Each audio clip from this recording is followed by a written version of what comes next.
ما عرفاش شكون هو هذا الميت هذا ومني غنجيبو. يومين هو عندي. النهار الثالث هي فاش عيطتي ليا قلتي لي الوالده ديالنا الله يرحمها. انا في الاول بقى فيا الحال ولاني في نفس الوقت فرحت. قلت اخيرا لقيت الحل هادشي اللي في يديا.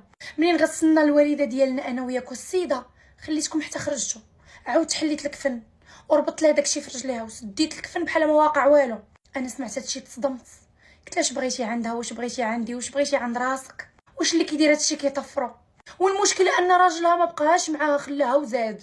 قلت لها انت ما تي بدنيا ما تي بالاخره، حتى من الراجل اللي درتي على قبل هادشي كامل هو طج وخلاك. اختي كانت مريضه داك الوقت وهزيتها وشديت لها طاكسي وديتها عند الفقيه عاودت لي كلشي. قلنا الحل ديالكم الوحيد هو انكم تمشيو للقبر وتجبدوا داكشي من رجلها باش ما تبقاش على الاقل تحلموا بها.